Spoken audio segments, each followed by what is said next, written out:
السلام عليكم، كنتمنى تكونوا بخير وعلى خير يا ربي الحبيب. عواشر مباركه الله يدخل علينا وعليكم ان شاء الله بالصحه والسلامه وباش كتمناو يا ربي. اليوم ان شاء الله غادي نوجد معكم سلو لكل عام صراحه الله انا تنديرو آه على مدار العام، ماشي ضروري في رمضان. وانما صراحه تيتكال عندي ما تيبقاش سلو صحي 100%. علاش تنديرو بالدقيق ديال الشعير والدقيق ديال القمح، تنحمرهم مزيان تنغربلهم حتى نقي منهم هي داك الدقيق الرقيق حتى ندوزهم في الغربال داك الرقيق. وبالنسبة للقوام فأنا تنحمرهم في الفران، ما تنقليهمش في الزيت. يعني المذاق يعني كيجي مختلف على المذاق ديال اللي كيتقلاو في الزيت، وتيجي صحي. يعني كتاكليه بالنسبه للناس اللي عندهم ليغاز، عندهم انتفاخ، عندهم ما تيوقع لهم والو. بالنسبه هنا غنبدا معكم المقادير. هنا انا خديت واحد الكميه صغيره، عندي نص كيلو ديال الكاوكاو، نص كيلو ديال الزجلان، نص كيلو ديال اللوز، وعندي واحد 2 معالق ما بين نافع وحبه حلاوه. بالنسبة لهاد المقادير هادو فأنا غادي نطحن نص الثلث ديالهم مزيان بحال بخانيني، وغادي نطحن نص ديالهم الثلث الثاني غادي غير نهرمشو، وواحد شويه غادي نخليه هكاك صايم، شويه ماشي بزاف. بالنسبه للزجاج غنخلي طويصه ديال الزجاج صاينه. بالنسبه هنايا انا طحنت هنايا هذاك الشيء اللي هرمشته، طحنته درتو في هذا المول هذا، وغربلت عليه ديك حبه حلاوه والنافع حتى هما طحنتهم وغربلتهم مزيان. وغادي نطحن واحد شويه ديال المسكه الحاره حتى هو طحنته، وغادي نغربلوه حتى هو مع شويه السكر طحنته، وغادي نغربلو. للاشاره باش نقول لكم انا التسلو هذا راني ما دايراش فيه السكر. بالنسبه لنتوما الا بغيتو ديروا فيه السكر، بالنسبه لكيلو ونص ديال القوام مع كيلو ديال الدقيق غادي نديروا فيها على زلافه مع مرش. بالنسبه للدقيق هو هذا كيف ما كتشوفوا هنا الدقيق انا تنحمرو بطريقه اللي تتعجبني، يعني ما تنبغيش نحمرو بزاف يجي داك اللون غامق بزاف، وما تنبغيش نخليه يعني خضر عاوتاني. خديت كيلو ديال الدقيق انا درت مع كيلو ونص ديال القوام. درت داك القوام اللي تهرمش وحطيتهم على الدقيق. هنا درت واحد المعلقه ونص ديال القرفه. صافي غنخلط هاد القوام هذا شويه، وغادي نزيد عليهم داك الثلث اللي طحنته بحال على شكل تخانيني، حتى هو غادي نزيدو وغنجمع مزيان هاد القوام هادو حتى يترمل ليا مزيان. هذاك شويه كاوكاو شويه زجلان خليتهم باش غادي نضيفهم يبقاو هكاك صاينين وسط من سلو. غادي نخلط هكا واحد شويه، وغادي نضيف داك البخانيني ديالي وغادي نخلط مزيان. اهم حاجه هو انه يتخلط هذا الشيء مزيان مزيان مزيان يتخلطوا، هو ان المكونات هذو يتخلطوا مزيان باش الا بغيناه. وباش نعطيكم انا واحد النصيحه بالنسبه للسلو، مثلا الا خلطتوه اليوم لا تنخليه واحد الليله صافي تنساليه وتنجمعه واحد النهار ولا واحد اليومين، وكنعاود نحطه في القصريه وتنعاود نخلطه عاوتاني مزيان، لان طريقه التخلاط ديال السلو خصو يتخلط مزيان باش العناصر تدخل في بعضياتها ويعطينا واحد المذاق اللي هو زوين. وهو فيه تماره صراحه في الوقيته ديال التخلاط.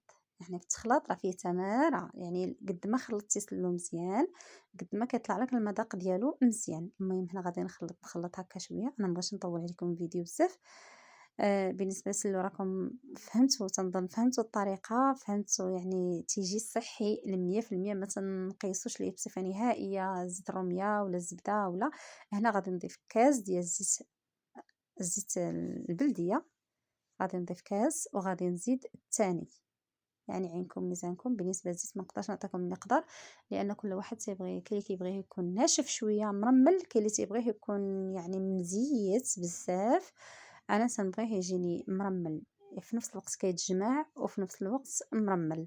هنا ضفت انا غير 2 كيسان. بالنسبه لها انا ضفت الكاس الثاني، ضفت هنايا 2 ديال الكيسان. هاد 2 ديال الكيسان غادي يخليوه ليا مرمل الا بغيتي تاكلو مرمل، اولا الا بغيتي مثلا تاكلو على شكل كويرات تقدر تجمعو تقدر تكورو، اولا مثلا الا بغيتي ديرو تزيين في الطبسيل ولا باش تزينو يجي يعني كيتجمع لك. صافي هنا هاد الطريقه هنايا راه خصني نخلط مزيان وغير بشويه عليا، حيت هاد القصريه مسكينه صغيره ما كفاتنيش. انا موالفه تندير كميه كبيره، تندير 2 كيلو ديال الزنجلان، 3 كيلو، تندير كيلو ونص ديال اللوز، تندير الكميه الكبيره. وللاشاره اللي بغى الكميه كبيره بالنسبه لمناسبه السبوع، يعني مثلا بغى يخرج 10 كيلو تسلو، 12 كيلو حتى ل 20 كيلو، يخليها لي في الكومونتير وانا نعطيه المقادير ديالها، نعطيه الطريقه ونعطيه المقادير. خليها لي في الكومونتير. حيت انا السلو ديال السبوع ديالي تنصايبو لراسي تيجي تيحمق صراحه، انا تيعجبني والناس اللي تياكلوا عندي كاملين تيحمقوا عليه. ولا لاحظتوا غتهبطوا للقناه عندي تلقاو نفس الهضره انا تنقولها، لان فعلا انا السلو ديالي كنفتخر به تيعجبني.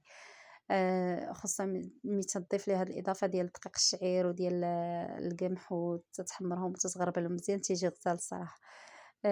المهم اللي بغات تسلو السبوع ديالها ولا بغات نصيبوا ليها مرحبا نصيبوا ليها، اللي بغات تاخذ المقادير نعطيهم ليها وتصيبوا راسها.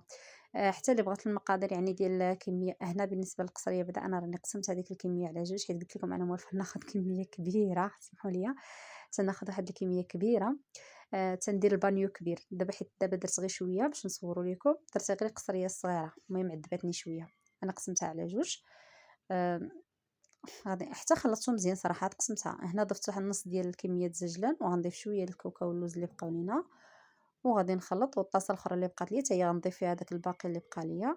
غادي نخلط شويه من بعد غادي نعاود نرجع كلشي للقصريه وغادي نزيد نخلطو واحد شويه وغنجمعو في السوبيره ديالو. هادشي اللي غادي ندير صافي.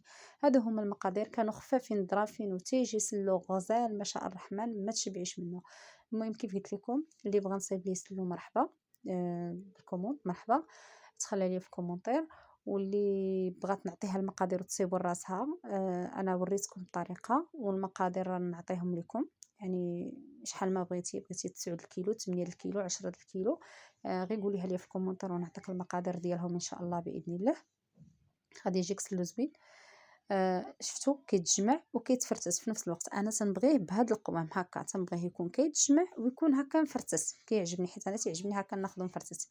بالنسبه للطويصه الاخرى حتى هي غادي نرونها شويه مزيان، ندخل داكشي في بعضياتو صافي، وغادي نعاود نقلبو في القصريه كيف قلت لكم. وهذه هي الطريقه ديال سلو. وما تنساوش الا وصلتوا حتى لهنايا ديروا واحد الابوني باش يبقى يوصلكم الجديد ديالي، وديروا واحد اللايك ما فيها باس، وخليتكم على خير وعواشركم مباركه الى فيديو قادم ان شاء الله باذن الله.